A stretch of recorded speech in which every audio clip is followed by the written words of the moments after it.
ప్రస్తుతం మనతో పాటు మాజీ ఎమ్మెల్యే బొల్ల మల్ల యాదవ్ గారు ఉన్నారు. మల్ల యాదవ్ గారు చెప్పండి. ఇప్పుడు బీసీలకు సంబంధించి రాష్ట్రంలో అంటే మేము కరెక్ట్ చేసినాం. దేశంలో ఇప్పటివరకు చేయని సాహసం కూడా చేసినాం. ఒక బీసీ కులగణన అనేది చారిత్రాత్మకం. సో మీరు ఒక బీసీ వ్యక్తిగా అప్రిషియేట్ చేస్తున్నారా రేవంత్ ప్రభుత్వాన్ని? అసలు రేవంత్ రెడ్డి గారి ప్రభుత్వం వచ్చిన తర్వాత రాకముందు కూడా బీసీలని ప్రోత్సహించిన సందర్భాలు ఎక్కడున్నాయి? ఆ పార్టీని నమ్ముకొని ఇందిరాగాంధీ మీద అభిమానంతోనో కాంగ్రెస్ పార్టీ మీద అభిమానంతోనో ఉన్న సిద్ధాంతాలు నచ్చో పనిచేసిన బీసీ నాయకుల్ని ప్రోత్సహించటం కాదు, అనగదొక్కిన సందర్భాలు కాంగ్రెస్ నాయకత్వానికి చాలా ఉన్నాయి. రాహుల్ గాంధీ గారు స్వతహాగా ఉదయపూర్ సమావేశంలో అఖిల భారత కాంగ్రెస్ అధ్యక్షుడు హోదాలో మాట్లాడి 50% రిజర్వేషన్ అన్ని స్థాయిలలో ఉన్న బీసీలకు ఇవ్వాలని చెప్పిన తర్వాత కూడా ఇంతవరకు ఏ రాష్ట్రం అమలుకు నోచుకోలేదు. ఇవాళ 42% రిజర్వేషన్లు అని చెప్పేసి ఎన్నికల కంటే ముందే చెప్పిన రేవంత్ రెడ్డి ప్రభుత్వం అధికారంలోకి వచ్చిన తర్వాత, అప్పుడు అంటే రావడానికంటే ముందు ఎమ్మెల్యేలకు ఎంతమందికి అవకాశం ఇచ్చిండు, టికెట్లు ఎన్ని ఇచ్చారు, బీసీలకి 42% ఇచ్చిరా? నియామకమైన కార్పొరేషన్ పదవులలో ఎంతమందికి అవకాశం ఇచ్చారు? ఆ తర్వాత బడ్జెట్ లో జనాభా ప్రాతిపదికన ఎంతమందికి కేటాయింపులు జరిగినాయి, ఎన్ని నిధులు కేటాయించారు? 46% మించి 50% ఉంటది అనే విషయం వాళ్ళకు పూర్తిగా అవగాహన ఉన్నప్పటికీ 42% రిజర్వేషన్ అన్నప్పుడు 42% ప్రకారం వాళ్ళ చేతిలో ఉన్న బడ్జెట్ కేటాయింపులు అయితే చేయాలి కదా. బడ్జెట్ కేటాయింపులు చేయరు, నామినేటెడ్ పదవులు ఇయ్యరు, బీసీఎల్ని ప్రోత్సహించరు, అనదొక్కే ప్రయత్నం చేస్తారు. మళ్ళీ ఎన్నికలు వస్తున్నాయి కాబట్టి ఓటు బ్యాంక్ రాజకీయాల కోసం ఈరోజు మామూలుగా మళ్ళీ ఒక కొత్త పదాన్ని ఎత్తుకొని మేము చేస్తాము, ఇవాళ ఏదో సంబరాలు చేసుకుంటున్నారు అని అంటున్నారు. అయితే ఇప్పటి వరకు మీరు ఆ పని కూడా చెయ్యలేదు. సో ఆ పని అన్న వాళ్ళు చేశారు కదా సార్. 10 సంవత్సరాల్లో ఉండి మీరు దాన్ని టచ్ బీ చేయలేరు కదా. ఇంకోటి 42% ప్రకారం కామారెడ్డి డిక్లరేషన్ ప్రకారం ఆయన స్థానిక సంస్థల ఎన్నికల్లో 42% అమలు చేస్తా అంటున్నారు కదా.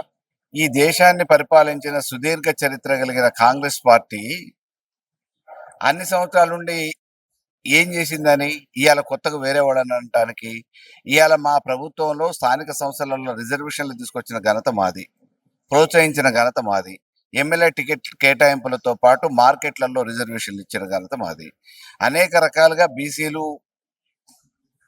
అగ్రభాగానికి రావాలనే ఉద్దేశంతో ఆర్థికంగా బలోపేతం కావటానికి, విద్యా ఉద్యోగ రాజకీయ విషయాలలో ముందుకు పోవటం కోసం కేసీఆర్ గారు టిఆర్ఎస్ పార్టీ అనేక రకాల అవకాశాలు ఇచ్చింది. దాంట్లో నేను కూడా ఒకటి, లబ్ధి పొందిన వాళ్ళలో నేను కూడా ఒకటి. అట్లా బీసీలు చాలా మంది అవకాశం ఇచ్చారు కదా. వాళ్ళు డైరెక్ట్ బట్టి విక్రమార్క గారికి కావచ్చు, పొన్నం ప్రభాకర్ కి కావచ్చు, కొండ సురేఖ గారు కావచ్చు, వాళ్ళు కూడా లబ్ధి పొందుతున్నట్టే కదా మీలాగా. మేమేమంటున్నాం, జనాభా ప్రాతిపదికన ఎంతమందికి అవకాశాలు ఇచ్చిరని అంటున్నాం. పెరుగుతున్న జనాభా ప్రాతిపదికన ఒక జిల్లాలో తీసుకుంటే అగ్రకులాల వాటా ఎంత, బలహీన వర్గాల వాటా ఎంత, నాయకత్వ పరంగా. ఈ మాట ఇన్ని రోజులు కేసీఆర్ గారిను కేటీఆర్ గారిని ఎందుకు అడగలేదు మీరు?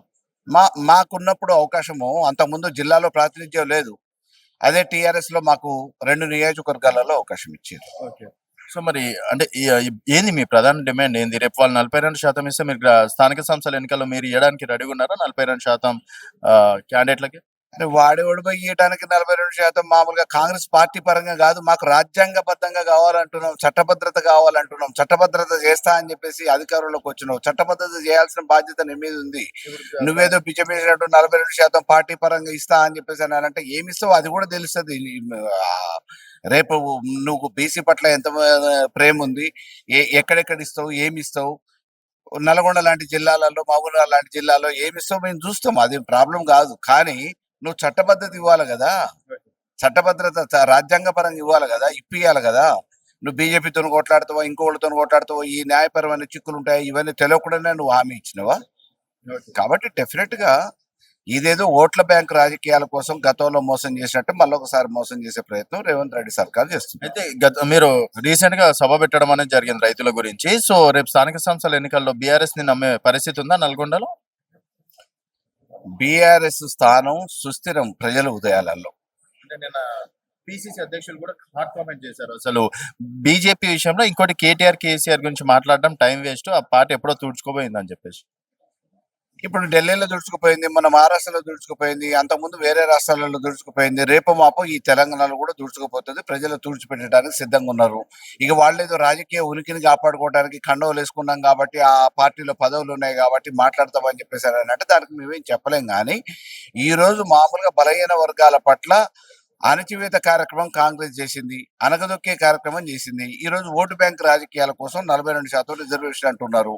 దాని ప్రకారం మీకు నిజాయితీ ఉంటే నిజంగా విగ్రహాలు పెట్టి పాలాభిషేకం చేయడానికి సిద్ధంగా ఉన్నాం. చట్టబద్ధత తీసుకురండి, మీరు చేయడానికి రెడీ, చట్టభద్రత తీసుకురండి. ప్రతిపక్షం కూడా చేయడానికి రెడీ. డెఫినెట్ గా చెప్తున్నా కదా, చట్టభద్రత తీసుకురండి, రాజ్యాంగ పరంగా వెసులుబాటు ఇవ్వండి, మేము పాలాభిషేకాలు చేస్తాం.